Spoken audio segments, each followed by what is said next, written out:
ఆందోళనలు, ఆరోపణలు, ఉద్రిక్తతలు, హైడ్రామా నడుమ జూబ్లీహిల్స్ ఉప ఎన్నిక ముగిసింది. ఉదయం 7 గంటల నుంచి సాయంత్రం 6 గంటల వరకు పోలింగ్ జరిగింది. 6 గంటల్లోపు క్యూలైన్లో ఉన్న వాళ్లకు ఓటు వేయడానికి అనుమతి ఇచ్చారు ఎన్నికల అధికారులు. జూబ్లీహిల్స్ ఉప ఎన్నికల్లో 48.47% పోలింగ్ నమోదైంది.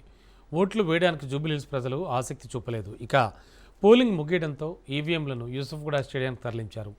14వ తేదీన ఓట్ల లెక్కింపు జరుగుతుంది.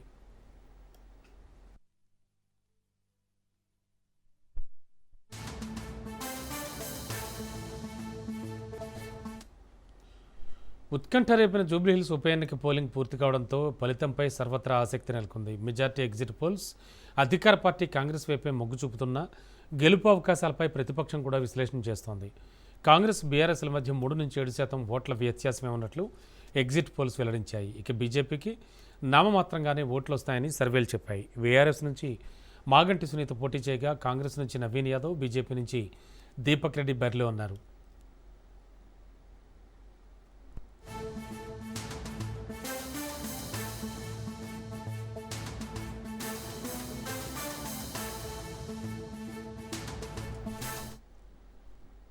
ఈ ఉప ఎన్నికను ప్రతిష్టాత్మకంగా తీసుకున్న కాంగ్రెస్, బీఆర్ఎస్, బీజేపీలు హోరాహోరీ ప్రచారం సాగించాయి. కాంగ్రెస్ పక్షాన సీఎం రేవంత్ రెడ్డి బాధ్యత తీసుకున్నారు. మంత్రులు, ఎమ్మెల్యేలు, పార్టీ నేతలు రంగంలోకి దిగి అభివృద్ధి, సంక్షేమానికి పట్టం కట్టాలంటూ ఇంటింటికి తిరిగారు. బీఆర్ఎస్ తరఫున కేటీఆర్ ముందుండి ప్రచారం నిర్వహించారు. మాజీ మంత్రులు, ఎమ్మెల్యేలు సైతం పాల్గొన్నారు. బీజేపీకి కిషన్ రెడ్డి అన్ని తానే ప్రచారం చేశారు. బండి సంజయ్, రామచంద్రరావులు పలుచోట్ల ప్రచారంలో పాల్గొన్నారు.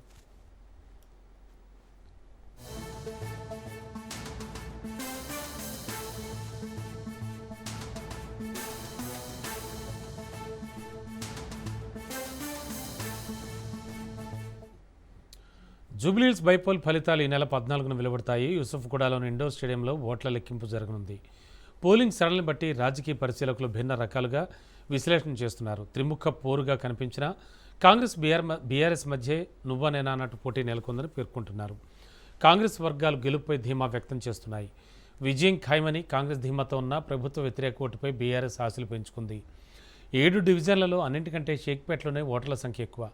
ఇక్కడ ఆధిక్యం మిగిలిన డివిజన్లలో లోటును భర్తీ చేస్తుందని బీఆర్ఎస్ అంచనా వేస్తోంది. ఎర్రగడ్డలో సమానంగా ఓట్లు వస్తాయని, బోరబండలో తమకే ఆధిక్యం ఉంటుందని ఆ పార్టీ విశ్లేషిస్తోంది.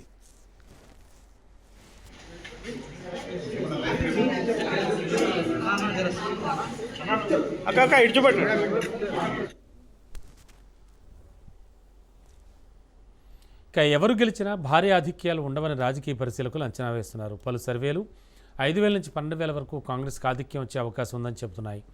స్వల్ప మెజార్టీతో బీఆర్ఎస్ గెలిచేందుకు అవకాశాలు కూడా లేకపోలేదని విశ్లేషిస్తున్నాయి. ఇంకా 3 ఏళ్ల అధికారం ఉండడంతో కాంగ్రెస్ పార్టీనే గెలిపించాలనే నిర్ణయానికి ఓటర్లు వచ్చారని, గతంలో 2 సార్లు పోటీ చేసి ఓడిన నవీన్ యాదవ్కు సానుభూతి కూడా పనిచేస్తుందని కాంగ్రెస్ వర్గాలు విశ్లేషిస్తున్నాయి.